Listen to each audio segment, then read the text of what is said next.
You know that feeling, right? That invisible click you get with some people. One minute you're strangers, the next it feels like you've known them forever. And then there's the opposite, that friction with a coworker that you just can't explain. Well, it turns out it's not random. There's actually a science to all of this, and today we're going to crack the code. I mean, it's something we all deal with, right? You've had those conversations that just flow. They're effortless. And then you have others that feel like you're trying to push a boulder uphill. It happens at work, it happens at home, it happens everywhere. And you might just chalk it up to random chance, but what if I told you it wasn't random at all? What if there's a predictable pattern behind why we click and why we clash? Okay, to make this super clear, let's look at a couple of people you definitely know. Think about Jeff Bezos. You see him in interviews, he's often this happy extrovert, right? Spontaneous, uninhibited. And then you've got Bill Gates, totally different vibe. He's much more quiet, reflective, often seems like he's deep in thought about something else. Now, both of these guys are absolute titans, but the way they behave on the outside couldn't be more different. And this difference isn't just personality. It's something more specific. It's their communication style. So what happens when these different styles meet? Well, it can create this friction, and it has a name, communication style bias. It's that gut feeling you get where you're just like, I don't know what it is, we just don't vibe. And get this, it's probably the most common form of bias we run into every single day, but it's also the one we know the least about. Kind of crazy, right? But here's the really good news. This isn't some unsolvable mystery that you just have to put up with for the rest of your life. Human behavior might seem totally random, but it actually follows predictable patterns. And once you learn the key to decoding those patterns, well, you can unlock so much better, smoother communication with pretty much anyone. So how do we start decoding all this? Well, it all boils down to two key dimensions of behavior. The first one is called dominance. Now, this is just the tendency to either control a situation or, prevail over others. People on the high end of the dominance scale, they tend to be competitive, decisive, really assertive. And on the low end, you've got folks who are more cooperative, more reserved, more easygoing. And this is super important. One is not better than the other. They're just different ways of operating. All right, so that's dimension one. The second piece of the puzzle is sociability. And this is all about how much control we have over our emotional expressiveness. So someone with high sociability, they tend to express their feelings freely, they enjoy interacting, they're pretty much an open book. On the flip side, people with low sociability are more reserved, more formal, they tend to keep their feelings under wraps. Okay, now this is where it all comes together and gets really cool. When you take these two dimensions, dominance on one axis and sociability on the other, and you put them together, boom, you get this simple but amazingly powerful map of human behavior. It creates 4 distinct quadrants, and each one represents a primary communication style. So let's start filling in this grid. Let's start up here, in the quadrant that combines high dominance with high sociability. This is the emotive style.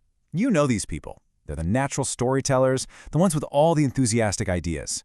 They're spontaneous, they're persuasive, and they just thrive on that social connection. For a perfect picture, just think of the energy of someone like Oprah Winfrey or Jimmy Fallon. All right, now let's keep that high dominance but slide down to low sociability. This quadrant gives us the directive style. These are your get-it-done people. They are determined, frank, super assertive, and they are all about the goal, not the chit-chat. The no-nonsense approach of Judge Judy or Hillary Clinton? That's pure directive style. Okay, moving over to the next corner, we have low dominance paired with low sociability. This is the reflective style. These are the careful, precise thinkers. They need the data, they're going to ask a lot of questions, and you absolutely cannot rush them. Remember Bill Gates from the beginning? He fits right in here, along with someone like Albert Einstein.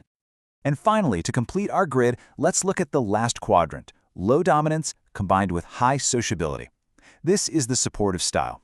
These are the patient listeners in our lives. They're sensitive, relaxed, warm, and they're fantastic at building consensus through quiet persuasion. Think of the grace of Meryl Streep or the late Princess Diana. So there you have it, the 4 styles: emotive, directive, reflective, and supportive. Each one has its own way of seeing the world, its own logic. But here's the thing, just knowing the map is only the first step. The real magic, the real power, comes when you learn how to use it. So you've got the map. Now what? I mean, what's the point? How do you actually take this knowledge and use it to make your relationships better, to get better results at work, to just have less friction in your life? Well, the answer is a skill. and it's called style flexing. It's pretty simple in concept. It's the deliberate choice to adapt your own communication style to better fit the person you're talking to. And let me be clear, this isn't about being fake or changing your personality. Not at all. It's about changing your approach so the other person feels more comfortable and understood. It's like tuning into their radio station instead of forcing them to listen to yours. So what does this actually look like in practice? Okay, let's say you're talking to an emotive. How do you flex? You match their enthusiasm. You take a little extra time to build that personal connection. You get excited about their big ideas and their dreams, and you don't bog them down with tons of facts and details. You listen, you make eye contact, you connect. Now, what if you're dealing with a directive? It's a whole different ballgame. Flexing here is all about efficiency. Be on time, be organized, get straight to the point, keep it businesslike. Figure out what their main goal is, and then show them exactly how you can help them achieve it. Facts, figures, and bottom lines are your friends here. Okay, and for a reflective, you've got to do the exact opposite of what you do with a directive. You need to slow, way down, come prepared, have your ducks in a row. They need a thoughtful, organized approach. So give them all the documentation, all the details they could possibly want, and, this is huge, never, ever pressure them for a quick decision. They need time to process.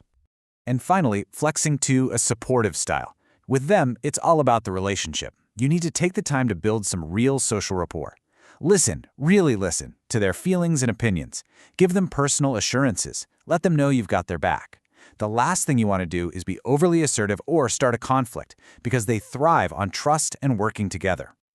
But there's a really important catch here, a word of warning. Your greatest strength can actually become your greatest weakness.